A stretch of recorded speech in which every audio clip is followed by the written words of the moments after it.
Hello, everybody, and welcome to this evening's exchange talk. I'm Bethany Whiteside, and I'm delighted to be chairing the talk given by Dr. Lucy Weir.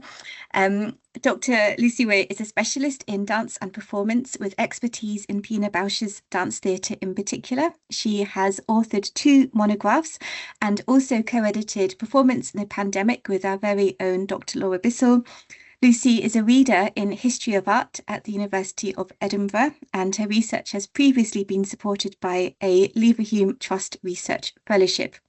Lucy will be speaking to us for about 45 minutes or so, and then we will be delighted to take any questions or comments. Thank you very much. Thank you, Lucy. Thank you very much for the introduction, Beth. So I'm just going to share my screen. I'm really delighted to have an opportunity to talk through this project, which I have recently come close to the end of, which will be a new history of modern dance. And it's a project that, as Beth mentioned, was made possible through the generosity of the Leverhulme Trust, whose funding supported not just the release from teaching, but also the funds needed to travel and to do some quite deep archival research on this topic, which has a really broad global scope. So I think my sort of focus today is that I want to talk through the overall structure of the book and really how I got to the artists that I chose to focus on. And I think that a relevant starting point is probably, although it feels like it's in the very dim and distant past now, my PhD, which focused on the work of 3 key choreographers who I saw as being central to the evolution of modern dance as a medium. These 3 figures were Mary Wigman, born Marie Wiegman, Martha Graham, and Pina Bausch. And I had initially conceived of a history of modern dance that looked at 3 distinct phases or 3 distinct eras of dance production, beginning in Germany, moving to the United States, and then returning to Germany with Pina Bausch's admittedly very international dance theatre. And the more that I dug into the work of these 3 pioneering women, something that became immediately apparent was that modern dance was itself an inherently global art form, that my understanding of it that had been shaped by certain conventional narratives suggested that modern dance was something rooted in Europe and North America. But the more that I dug into the work of these women, the more I came across references to the global south, particularly references to Asia, and delving not just into their work, but into the collaborations, the points of contact that they made with other artists, I began to see this much broader, much more complex landscape. And that was where I started to shift my focus onto the theme of intercultural exchange. So this was an important starting point for my own understanding of dance as a medium, and it was something that informed all of the research really that I did from that point on. And when the opportunity came up to write a book that was a general history of modern dance as a medium, that was where I felt like I could let my imagination almost run wild. And I began to think in broader terms about modern dance across the globe, because something that these women had in common was a fascination with the non-Western other. Mary Wigman's work, as we'll see shortly, made many references to the arts of Asia. Martha Graham mined a whole variety of global sources, from Asian art to Native American culture. And Pina Bausch, who was operating after the Second World War, created a vision of what she called dance theatre, which was intended to be a kind of universal language of dance, so something that was universally comprehensible. And also a kind of nomadic dance theatre that was constantly moving around the globe and interacting with dancers from a variety of different backgrounds. Another important starting point was this quotation from Martha Graham, which I always found quite intriguing, where in critiquing some of her contemporaries, she stated, "Take as an example a group of young American dancers in an Oriental dance. What they do well, but we are looking upon theatrics, nothing more. An impression of Oriental dancing consisted mainly of an effective decoration of the stage is attempted. It has nothing, however, to do with the dance of America." But Graham's own choreography seemed to draw from a number of global sources itself. If we look at Graham's early choreographies, it echoes much of what was happening in German modern dance. She had a very deep interest in Japanese culture and brought many references to Japanese aesthetics into her choreography. And she was also fascinated with the rituals of Native American tribes. And this is another recurring theme that comes in throughout much of her work. So when I came to the end of that initial project, looking at these three women, what I saw was a landscape that was dominated by certain figures. There were certain names that consistently came up as the mothers, primarily because most of these dancers were women, but the mothers and fathers of modern dance who were almost always American or Northern European. And apologies, I'm just trying to click through here.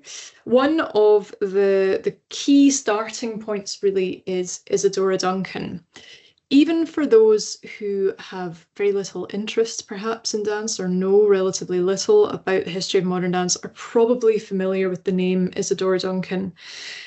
She became absolutely notorious for her freewheeling approach to movement, where she insisted that dancers should remove restrictive clothing, such as corsets, that they should dance barefoot. And also, perhaps most controversially, that instead of performing to scores written specifically for dance, that they should actually use concert music, so chamber music, for example, or music written for instrumental performance rather than for dance. And it seems that almost everywhere Duncan went, she caused a scandal. She was born in the United States, found a more receptive home for her work in Europe, and had an interesting, troubled and complex life, one that would cast an enormous shadow across the history of modern dance as an art form. She is one of the originators of modern dance as opposed to classical dance or classical ballet. She wanted to break away from tradition, to be open to improvisation, to free and uninhibited movement. She wanted dancers to perform in different spaces, whether that was in private homes as part of after-dinner parties, or, as you can see here, dancing outdoors, which included visiting the Acropolis. She was fascinated by the culture of ancient Greece, which she thought was the pinnacle of high culture. And rather than trying to imitate images of ancient Greek or Roman society, what she aspired to was a vision of dance that could match the sort of purity of classical culture as she saw it. It is worth pointing out that Duncan had some extremely questionable views about race, and particularly was or had very strong views about Black dance and about the influence of jazz culture. And there is an interesting tension really in her fascination on the one hand with the idea of modernity and creating a modern dance for modern people, but also harkening back to this very white, idealized view of classical purity. However, the stage of Duncan's life that I think receives the least attention is arguably the most interesting moment in her career. And it's a moment of transition and of movement across continents that sits behind really my thesis throughout this entire book, which is that all of these pioneers are inspired by movement, by migration, moving across continents, across cultures, and integrating aspects of different culture into their vision of modern dance. In Duncan's case, perhaps her most striking move was when she accepted the invitation of Lunacharsky to set up a school of modern dance in Moscow in 1921. So this is in the aftermath of the Russian Revolution, and also in the wake of the Russian Civil War. She had a very strong vision for creating a completely new society, and she felt that dance was the medium through which this could be achieved, that children could be educated from a very early age, but that they could undo some of the negative influences of modern culture through her approach to dance training. She was also, however, a chaotic character who found it very difficult to keep to a curriculum or to turn up to her own classes on time. And so she ended up delegating a great deal of her teaching to her disciples.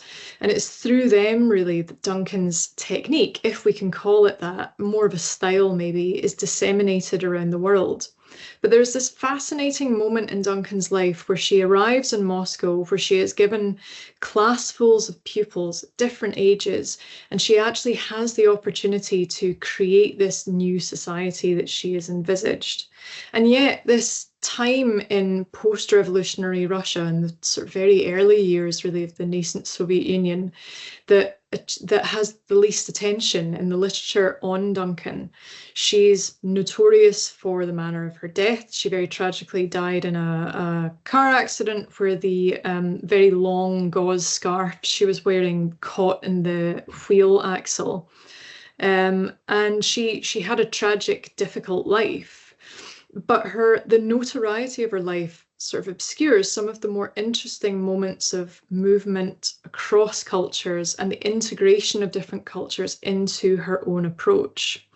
And Duncan's own movements, traveling from the United States to Europe to Russia, she ends up losing her American citizenship because of her time in Russia, and so returns to Europe later in life. This constant sense of movement, of moving across continents, and the integration of different aspects of cultural experience is something that really sits behind the evolution of modern dance overall as an art form. And Duncan herself exerts an enormous influence upon generations of dancers around the world, no doubt because of her own movements, her own constant shifting across continents. But another important starting point for this consideration of modern dance as it emerges around the world, because it does emerge all around the world in these early decades of the 20th century, is a growing interest worldwide in the culture of the body and of health. That as societies were modernizing and were industrializing, there were anxieties about the effect that this had on individual health and well-being. Especially in Europe, we see a huge upsurge of interest in physical culture and of generating healthy, strong bodies. And this also has an interesting overlap with conversations about gender and about the move towards gender equality that begin to emerge in the same time period. So as you can see here, classfuls of women would enroll in schools such as Dalcroze's very influential institute in the German city of Hellerau, where movement was absolutely essential to thinking about modern life. And I suppose that is another central thesis of this book, is the idea that modern life is reflected in modern dance. And that, as we'll see across this span of 10 key case studies, that in different parts of the world, every aspect of modern life, modern politics, society, culture is reflected in the dance that these choreographers create. The Dalcroze School was founded in 1910. Hellerau is a garden city that was established near Dresden, and it becomes a really important starting point for a number of different figures who emerge in this book, some of whom travel great distances in order to study the method known as eurythmics, or rhythmic gymnastics, with Émile Jacques Dalcroze himself. This initially started out as a method for training musicians and expanded to be looked at by dancers. It taught pupils how to embody rhythm and how to move rhythmically. So something that started out as a means of training music students became extremely popular amongst a new generation of dance enthusiasts who were not interested in the restrictions of classical ballet, but wanted to find new ways of embodying movement and new ways of moving their very modern bodies. One of the most influential pupils to emerge from this school is Michio Ito, a Japanese-born dancer who starts out life as a musician and as a theatre maker, and who leaves his native Japan in 1912, coming to Europe, and he will ultimately end up in the United States, where he would establish himself more firmly as a choreographer of note. Ito is the focus of the first chapter in my book because, to my mind, he is one of the most important choreographers that we almost never talk about.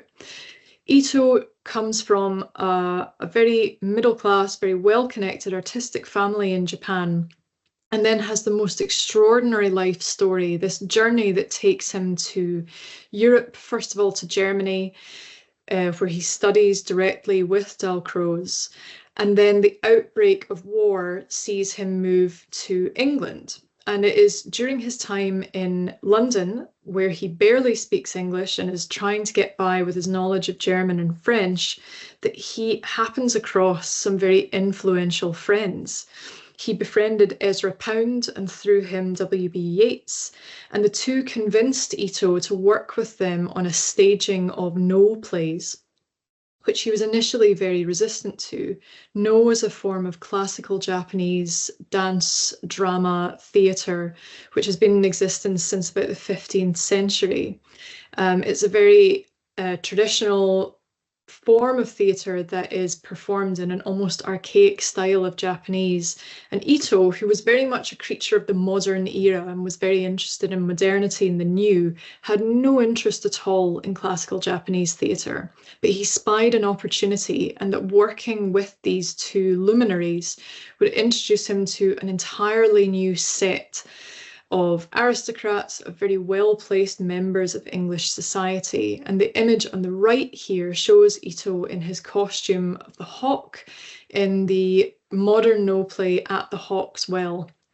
He then went to the United States, where he managed to, again, position himself at the centre of artistic society. He rented studio space in Carnegie Hall, and it was here that he befriended key figures in the dance scene. He was hugely influential for artists like Martha Graham, who would go on to be much better known than Ito.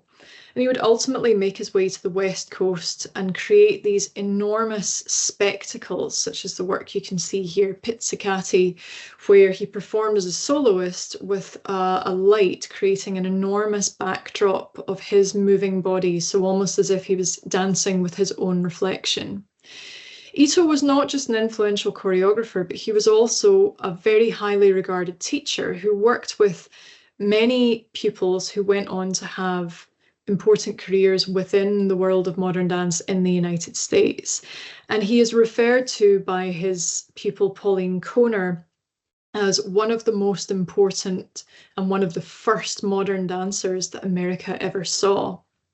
Yet Ito's story is also one that ends in a tragic way, largely because of his cultural identity. So Ito manages to make a reputation for himself based on his exotic Japaneseness, capitalizing on a vogue within Europe and within North America for Japanese culture, Asian culture more broadly. And this is something that he used to his advantage in building his own reputation. But ultimately, his nationality would work against him. In the aftermath of the attacks on Pearl Harbor, Ito was one of the first Japanese Americans to be arrested and sent to an internment camp, and was held in detention for several years before he was repatriated to Japan. Although he continued to work and had a very successful career in Japan, it was fascinating to me to see the way that Ito seemed to be written out of much of the literature on modern dance. There are many standard histories of how modern dance evolved, especially in the United States. Ito appears as a footnote rather than as a central figure and someone who actually brings together many of the key individuals of this moment in time. He also established a technique that was a unique blend of modern Western traditions and aspects of the relatively limited training that he had in classical Japanese dance. But we can see how his technique lived on in several of his very influential pupils, who said that it totally reshaped how they viewed their bodies and how they viewed moving in space. So Ito, for me, is a really crucial starting point for reconfiguring this story of modern dance and thinking of it as an art form that does not belong to any particular place, that isn't situated in one part of the world, but is constantly moving and constantly evolving. And perhaps most importantly, that is always incorporating numerous cultural influences simultaneously. Ito almost, but not quite, overlapped with another important pupil of the Dalcroze School, Mary Wigman, who, as I mentioned earlier, was one of my key case studies in my long ago PhD. And Wigman was a German dancer, born Marie Wiegmann, who after the First World War decided to anglicise her name to Mary Wigman, who trained initially in Dalcroze's Eurythmics method and then set off for Switzerland on a kind of pilgrimage where she worked with another very important figure, Rudolf Laban. And there she was introduced to the idea of free dance or expressive dance, where dancers were encouraged to move outdoors, to improvise, to remove their shoes and often their clothing. And it was a very flexible, free love approach to modern life. When she set out on her own, she returned to Germany with these ideas about freedom of movement, but she wanted to channel it into a style that was more structured, less based on improvisation, and more about trying to express inner emotions through physical movement. And this is one of the key themes about this history of modern dance. It's about moving away from straightforward narrative and storytelling towards something that is more expressive, that is more internal, that is often more personal. Crucially, with Wigman, the interest in non-Western culture became an almost defining characteristic, and it was absolutely central to this piece pictured here, which was her 1926 Witch Dance, the second version of a solo that had been revised in this form to include a mask based on the masks that are used in Japanese no theatre, as I already mentioned in relation to Ito, and a Chinese brocade costume that she claims when she put it on herself, she became possessed by the spirit of the witch, and that this choreography was what emerged from that possession. It's a nice story, but it's also very much part of the process of myth making that is central to the evolution of modern dance. And it's fascinating to see the ways in which Wigman, as a German citizen and someone who was interested in modern dance as a sort of broader cultural experiment, incorporates different aspects of Asian culture and especially of Japanese culture into this really shocking, jarring performance. Her witch dance was performed mainly sitting on the ground, as you can see from these photographs, where she struck contorted poses and then began to drag herself towards the audience. It was deliberately provocative, another theme that characterizes much of the material that constitutes modern dance, that this was not about neat storytelling, but it was about creating something that was often shockingly new. Modern dance enabled these artists to be free in their expression, to incorporate the culture's cultures around the world that they found interesting, that, as we can see with Wigman, that she would cherry pick elements of Asian cultures, especially Japanese aesthetics. But it also was about breaking away from tradition, and especially for the women of early modern dance, it was about breaking away from societal expectations. Wigman never married. She broke off several engagements. She set up her own school. She established herself as an independent businesswoman.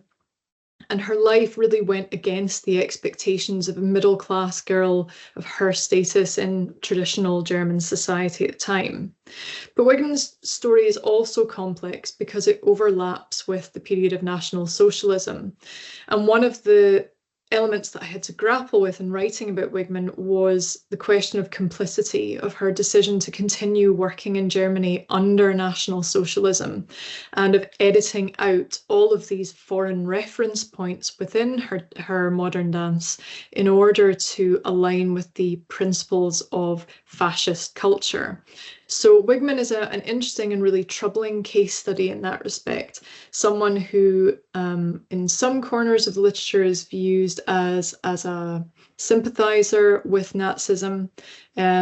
Other writers have perhaps been slightly more sympathetic, but she is a difficult figure to reckon with because her own response was pretty ambiguous, difficult really to read between the lines of her statements and her own interpretation of working under those conditions.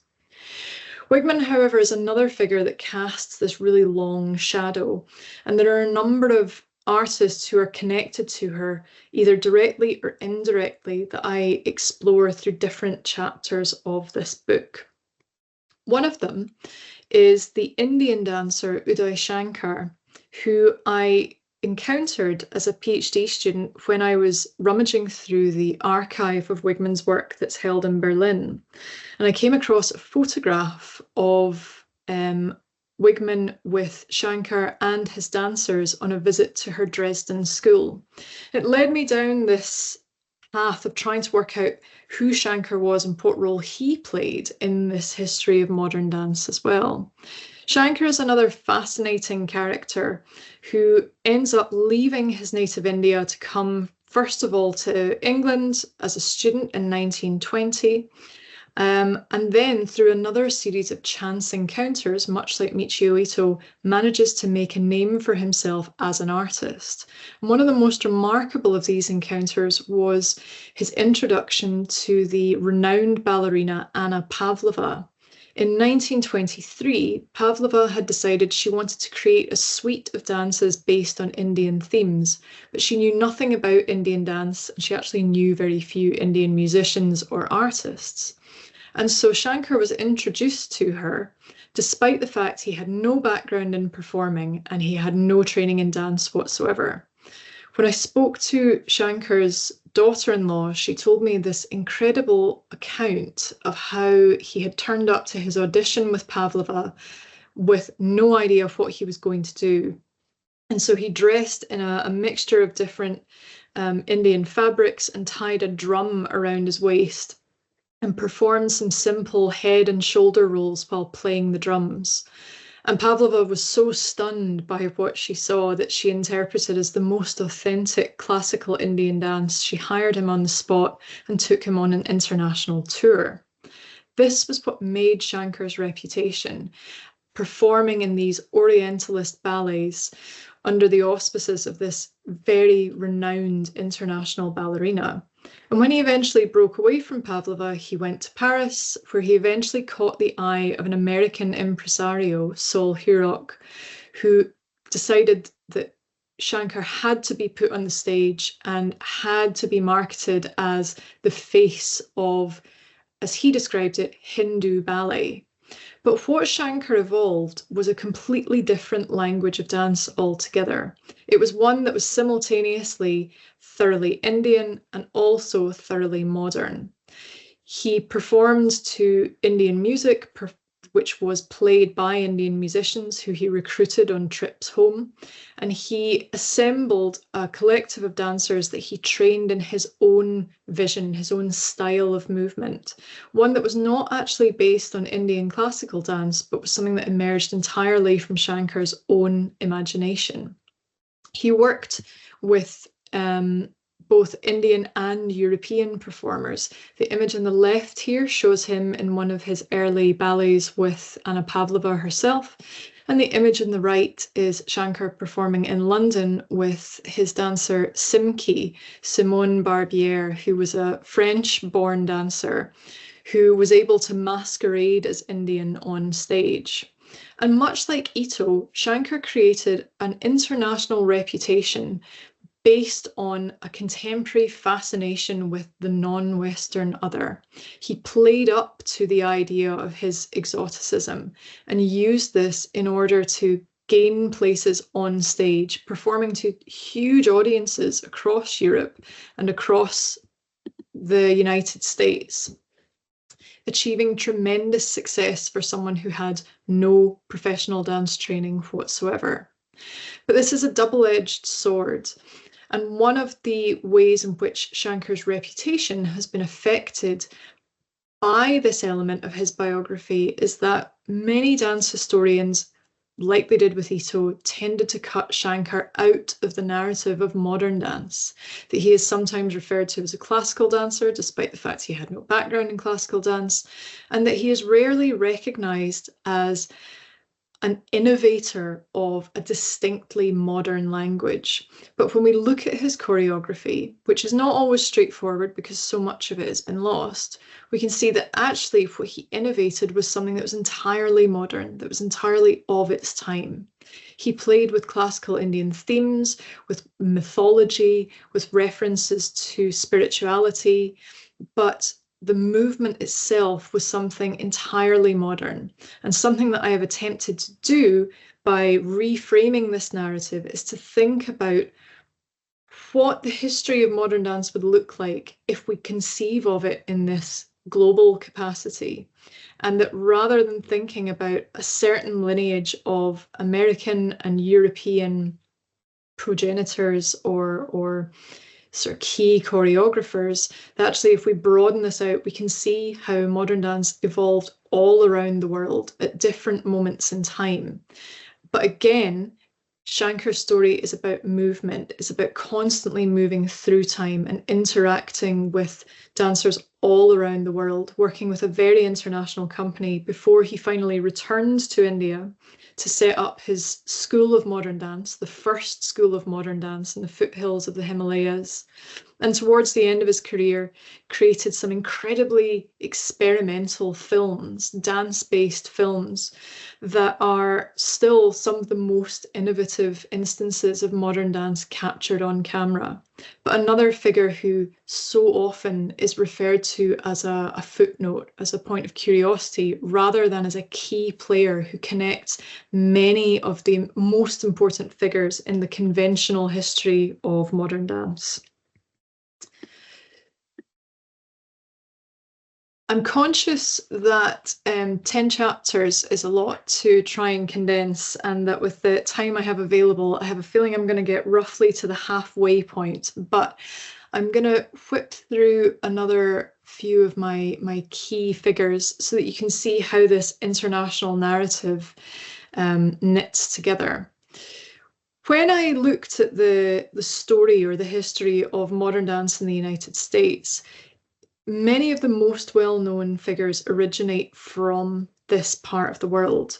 And yet there are, again, certain figures, certain individuals who have an enormous influence, not just within American circles, but much more broadly, who have more complex stories and complex relationships to American identity and American nationality, and chief amongst those is Jose Limon, a Mexican-born dancer who came to the United States as a child. He left Mexico with his family during the Mexican Civil War and relocated to California, where he felt he never quite fitted in with American society. And Limon has this extraordinary account of how he decided to become a dancer. He was living in New York studying painting, and a friend took him to a performance in the theatre by a pupil of Mary Wigman's, Harold Kreutzberg. So his first exposure to dance was seeing this performance of very jarring, quite kind of androgynous, unsettling German modern dance. And it had such a seismic impact on Limon that he decided at that moment that he had to be a dancer, that he was abandoning his training and that all he wanted was to become a modern dancer. Within the days that followed, a friend gave him a copy of Isadora Duncan's autobiography, her book on dance. And this also had such a seismic impact on Limon that in his own memoir, he opens with an account that his mother was Isadora Duncan, that he sees himself as a direct descendant of this grandmother of modern dance. And Limon was another of these individuals who happened to be in the right place at the right time. He was introduced to two very important figures, Charles Weidman and Doris Humphrey, and enrolled at their school in his 20s, insisting that he wanted to be a professional dancer. Within a year, he was performing on stage, and within a couple of years, he had set up his own school and was training dancers himself. He had to serve in the Second World War, and when he returned, he decided to establish his own company to break away from his mentors and to create his own unique vision of modern dance. And what's so fascinating about Limon's story is that on the one hand, many conventional narratives about Limon and about what Limon achieved focus on his Americanness, the fact that he is this key figure in this history of American modern dance.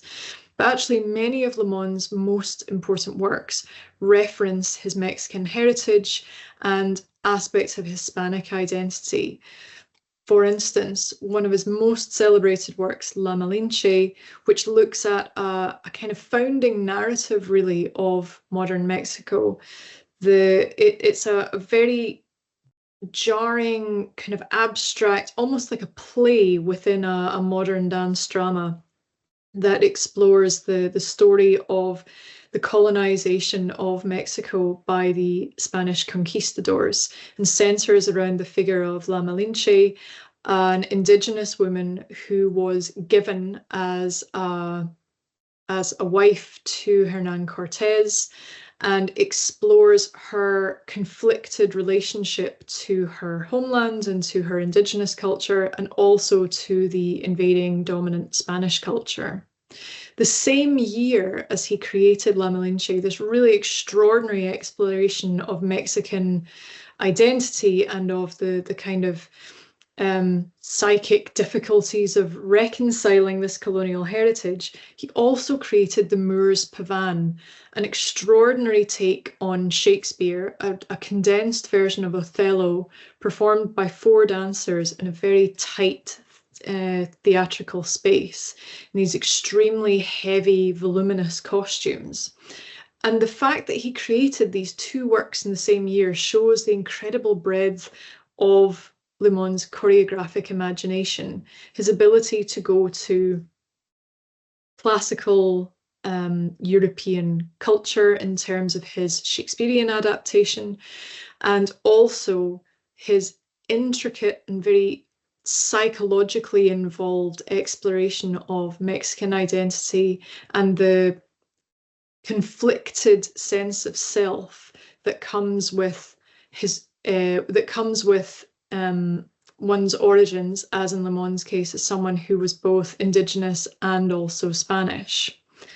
And so this is another, it feels to me, underexplored aspect of the culture of, or the narrative of modern dance, that it is often told in quite a straightforward, linear fashion. And Limon's story is much more about exploring a really complex heritage and coming to terms with his own conflicted sense of identity, of being both Mexican and American, but also of being Indigenous and Spanish simultaneously. And this Mexican aspect of Le Mon's work is something that is relatively rarely explored in the literature that explores his technique and also his wider body of work. I'm conscious of time, so I probably am going to end roughly at the halfway mark, which is another pretty well-known name within the history of modern dance more broadly, but again, one that you may not necessarily be familiar with. Katherine Dunham was an African-American anthropologist who traveled to the Caribbean in the 1930s, a pioneer in anthropology who became a pioneer in modern dance. She went to Jamaica, Martinique, and Haiti, where she explored anthropological study through a completely different method of totally embedding herself within local communities. She went against the grain of what was expected of anthropology students at the time, and she was accepted into these communities on account of her Blackness. So that which had been such a hindrance in the United States had opened up this entirely new field of research to her once she was doing fieldwork in the Caribbean. And it was while in the Caribbean that she was exposed to religious ritual and particularly to religious and spiritual dances, which she brought back with her and began to transform and put on stage to rave reviews and to enormous audiences around the country. But Dunham was also performing at a time of segregation and performing in many theatres to entirely white audiences. And this is an important part of Dunham's own narrative and another important theme of the book, which is that dance is, like all art forms, inherently political. It can't be anything but political. Dunham became a vocal campaigner in the civil rights movement. She was known for staging protests in cities that enforced segregation, including a particularly contentious appearance in Kentucky, where she announced at the end of the performance that the company would not be returning until people like her could sit where you are sitting. Dunham's career went from strength to strength and exerted this incredible influence over many who came after her as well. Her influence was felt around the globe, far beyond the borders of the United States, and reaching across into Japan, into Europe, where her international tours had brought her to much wider audiences and where her work lived on, including in the performances of artists like Hijikata Tatsumi, a pioneering experimental dancer in post-war Japan, who saw Dunham and her company performing and who wanted to integrate some of the intense energy that he saw of her company into his own vision for modern dance.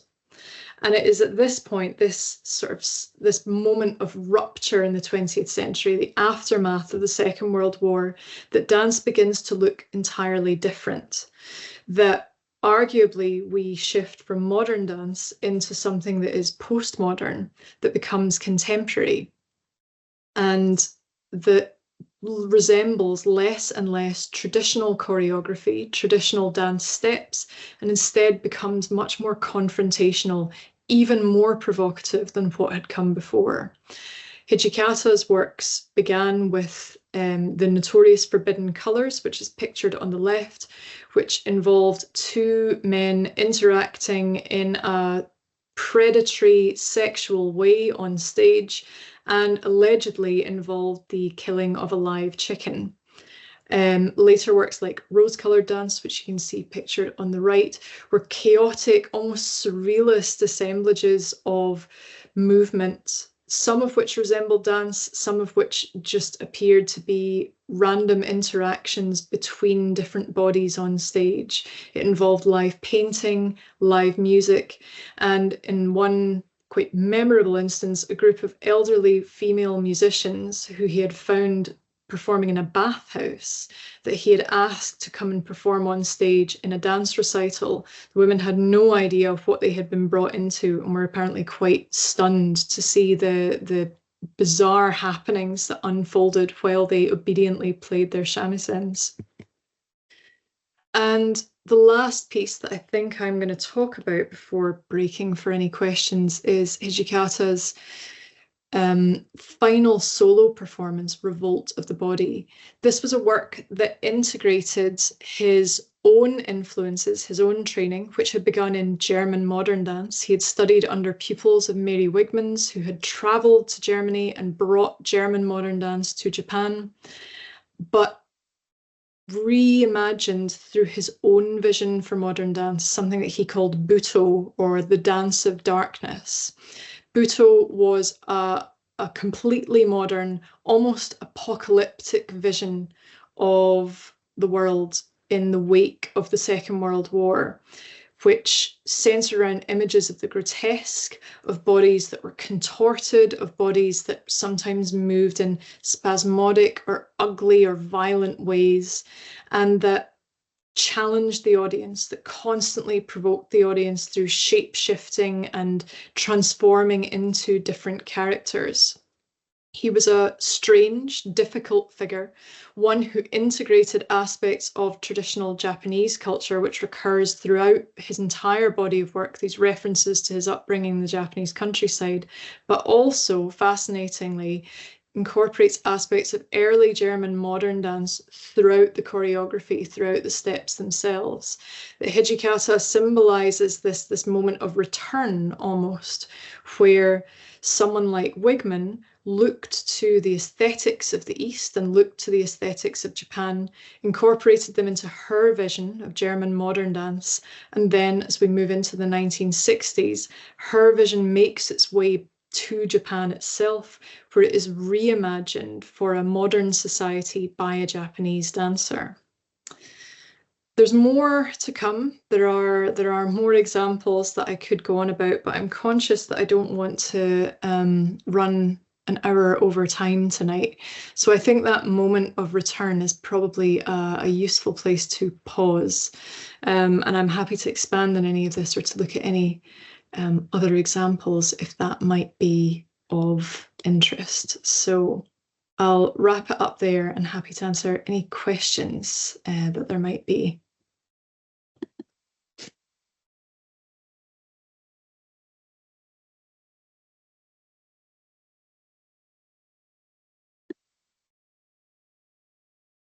Thank you so much, Lucy. That was absolutely fascinating. It does feel very much like part one. So I think the obvious first question is, could you just tell us, introduce the people that you did not get to? Oh yes, there's quite a few. So the next figure is my personal favorite, Pina Bausch, who is a German choreographer, also working in the wake of the Second World War, and is also part of this direct lineage really from Mary Wigmans. So she studies under one of Wigman's pupils, and she creates this really global vision of dance that she sees as a kind of universal language. And she herself becomes really important for the figures who come after. So another choreographer is Wen Wei, a Chinese choreographer who, while working for a classical company in Beijing in the 1980s, happened across a video of Pina Bausch's Rite of Spring and her famous piece Café Müller. And she described to me watching these videos over and over and over again, and that it completely changed her vision of what dance could look like. So she eventually ended up in Germany. She went to class with Pina Bausch's company. And from that moment on, she sort of threw out her old vision of choreography and began to make work in a completely different way that was more like documentary theatre than it was traditional dance. The other two figures that are in the book are Ohad Nachrin, who is an Israeli choreographer. He is plucked from complete obscurity as an adult beginner in dance by Martha Graham herself, who was working periodically in Israel with Batsheva Dance Company, and she invited Nachrin to become a member of her company. And so he then had this stratospheric career where he was catapulted into New York dance society and would eventually return to Israel, where his own vision of dance becomes a distinct language of its own, which is called Gaga technique. And in looking at Nagrin, I also have to grapple with the difficulties of dance as a political art form, and looking at an artist who sometimes tries to distance the political from his own body of work. So it's a really challenging context, especially in the current moment, but it raises a lot of really interesting questions about the political nature of dance as a medium. And then the final choreographer in the book is Germaine Okonye in Senegal, who envisaged her own language of modern dance, which was a synthesis of contemporary techniques that she had learned in Europe, but also West African indigenous dances and traditional dances of different regions of Senegal. That she is a migrant herself. She was born in Benin, came to Senegal as a child, and so her work is entirely about creating these kind of universal, synthesized, syncretic languages of dance. And she recently has collaborated with Pina Bausch's company, restaging Pina Bausch's Rite of Spring for a company of African dancers, and reimagining that kind of seminal piece of choreography, but in a very distinct context. And I think her work opens up this very important question about why European and North American choreographers still have such dominance, and why global choreographers, and particularly artists from the global south, are often relegated to the realms of footnotes, really, in this broader narrative. Thank you, Lucy. I felt I had to ask that question on behalf of everybody who's joined us, because I'm sure people were wanting to know the names and figures that you didn't have time to properly bring into the talk. So thank you for going through them. Everybody who is with us, please do note your questions in the chat, and then I can read them out for Lucy to respond. In the meantime, I did want to ask you another question. You mentioned at one point when you were talking about Shankar, about speaking with his daughter-in-law. And could you, I mean, you mentioned archival research was a thread throughout the whole of your talk, and then there was this one mention of actually speaking to a living relative. How prevalent has that opportunity been within your research, and what has it given you that is different, I suppose? I think one of the things that was kind of challenging at the outset was the fact that the standard, a lot of the writing on dance it follows a particular lineage, and so when you start going outside of that, there are figures who are just not as well documented. Their work often isn't documented. With Shankar's work, there's almost no footage available on film. And so it meant having to spend a lot of the Leverhulme's money on traveling to archives around the world, but then also thinking more creatively about who could fill in those gaps. So in the case of Ito, for instance, there is no footage really I could find of Ito performing, but I did manage to speak to some people who had worked with one of Ito's own pupils shortly before she died, actually, on reconstructing his work. And so they had created this, you can find it on YouTube, actually, there's this body of work that they had restaged through the advice of this pupil. And I managed to get hold of the restagers and some of the dancers, and to get their memories of performing those works and of learning Ito's technique, which all had to be done through a translator, and it sounded like an absolute nightmare of a process. But it was a really interesting way of kind of getting inside the movement itself, which otherwise isn't very well documented. In other cases, it meant reaching out to surviving family members. Ito's granddaughter approved the chapter, which was also really helpful. Shankar's daughter-in-law is a teacher of Shankar's style or technique, and is a font of knowledge. And then with some of the living choreographers like Wenwei and Germaine Okonye, I was able to speak to them directly, which again was really helpful for getting into the those sort of crucial moments of their early careers, especially, and these moments of contact that they had with one another. You know, I started to think of it like a family tree, and finding all of these points where people related to one another, or moments where they had crossed paths in different parts of the world. And can I ask, what were some of the responses from living relatives when you wanted to speak to them, you know, about their loved one, about a choreographer that had passed?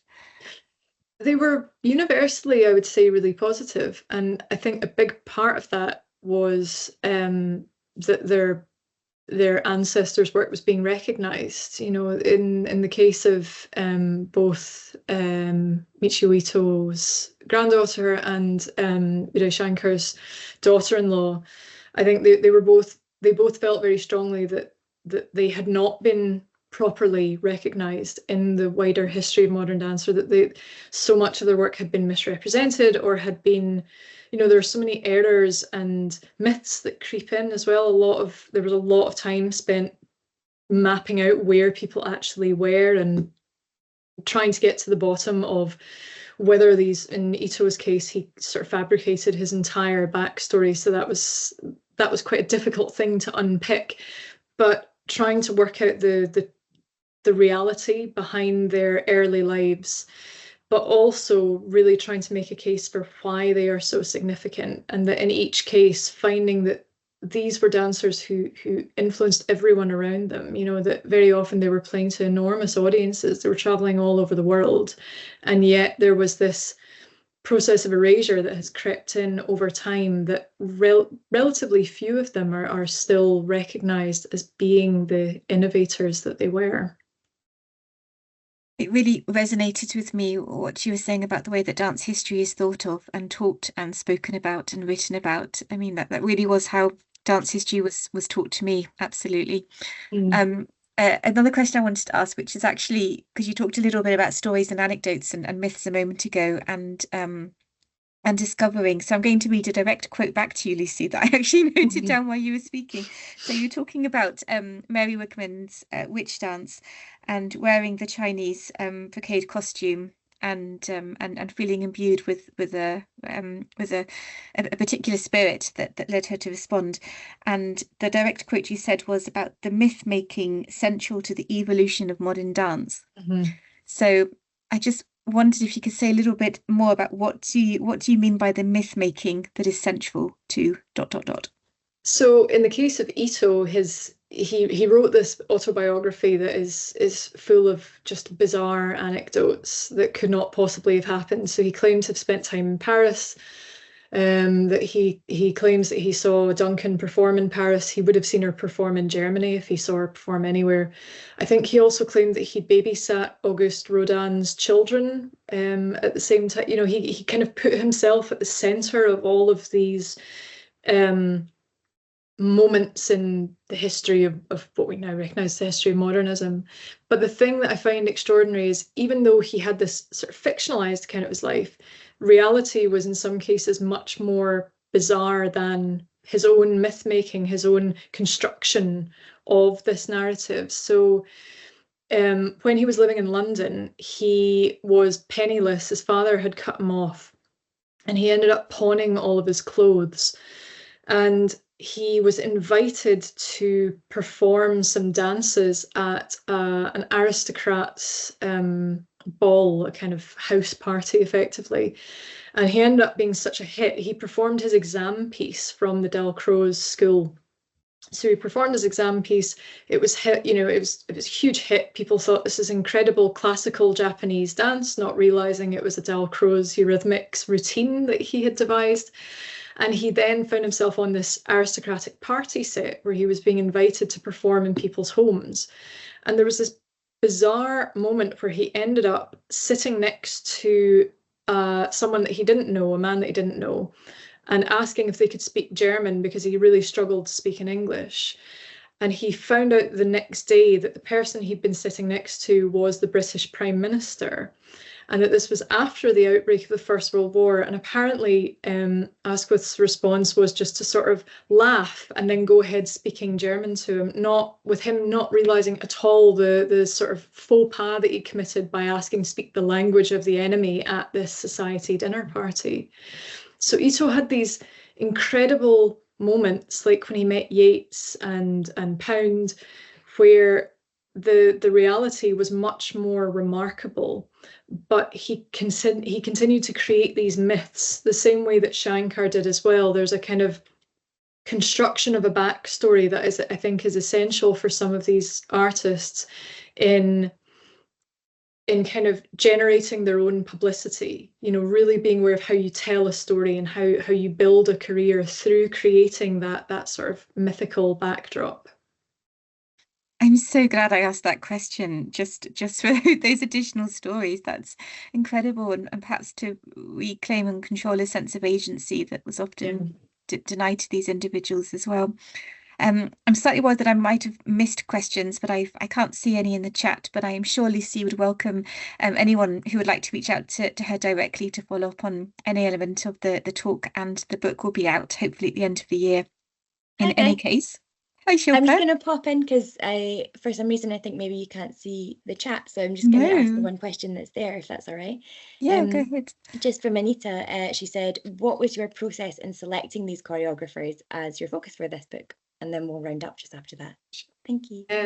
So it was, I suppose it began with, I'm trying to think how I ended up settling on it. I drew this terrible diagram. So I ended up creating my own sort of family tree, and I wrote out this awful diagram of who I felt were really important figures, but thinking about trying to conceive of it almost like a map. So thinking about not so much timelines, but thinking about the span of the world.